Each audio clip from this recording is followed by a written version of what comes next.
યુવક સેવા અને સાંસ્કૃતિક પ્રવૃત્તિઓને ગુજરાત સાહિત્ય અકાદમી ગાંધીનગરના ઉપક્રમે ગુજરાત વ્યાયામ પ્રચારક મંડળ રાજપીપળા દ્વારા એકતાનગર ખાતે છોટુભાઈ પુરાણીની 141મી જન્મ જયંતિની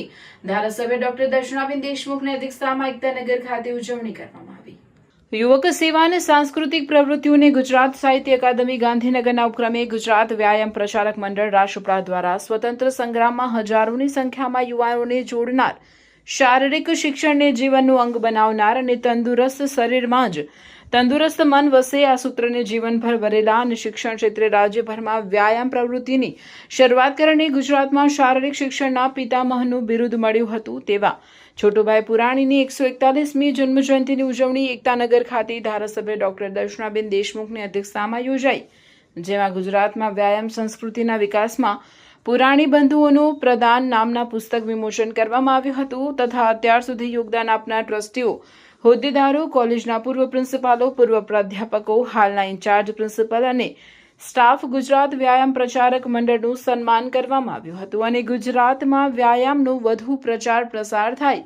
અને સૌને સ્વસ્થ જીવન મળે તેવી કામના કરવામાં આવી। એ ઉપરાંત ગુજરાતમાં વ્યાયામ સંસ્કૃતિના વિકાસમાં પુરાણી બંધુઓનું પ્રદાન પુસ્તક વિમોચન મહાનુભાવોના હસ્તે કરાયું હતું। આ પ્રસંગે નાટક જીવનગાથા છોટુભાઈ પુરાણીની નાટકની સુંદર પ્રસ્તુતિ કરાઈ હતી। સાંજે કવિ સંમેલનમાં જાણીતા કવિઓ દીપક જગતાપ, મંગળ રાવળ, નવઘણ સિંહ વાઘેલા, કલ્પેશ ચાવડા, અમૃત બારોટ કવિઓએ છોટુભાઈના જીવન કવન ઉપર સુંદર કાવ્યની પ્રસ્તુતિ કરાઈ હતી। અનેક વિદ્યાર્થીઓના જીવનને સવારવાનું કામ કરી રહી છે, ત્યારે એમને પણ આગળ વધવા માટે અને વિકાસની નવી ઊંચાઈઓ સર કરવા માટે વિદ્યાર્થીઓના જીવનને ખૂબ જ આગળ લઈ જવા માટે એમણે જે પરિશ્રમ કર્યો છે એ સૌને પણ હું વંદન કરું છું। અને સાથે સાથે એમણે જે રીતના વડાપ્રધાન નરેન્દ્રભાઈ મોદીજીએ પણ રમતગમતના ક્ષેત્રને ખૂબ જ કેરિયર બનાવવા માટે વિદ્યાર્થીઓને પ્રોત્સાહન આપ્યું છે, ત્યારે આપણા કેન્દ્ર સરકારના મંત્રી શ્રી એસ જયશંકર દ્વારા પણ આ સંસ્થાને ખૂબ મોટું દાન આપવામાં આવ્યું અને એના દ્વારા જિમ્નાશિયમના પણ ખૂબ જ સારા અદ્યતન સાધન સુવિધાઓથી સુસજ્જ એમને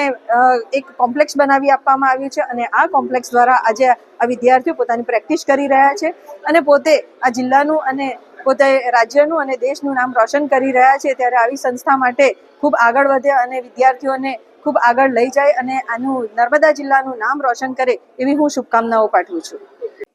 જે રમતગમતની અંદર જે જૂની પ્રવૃત્તિઓ જે છે અને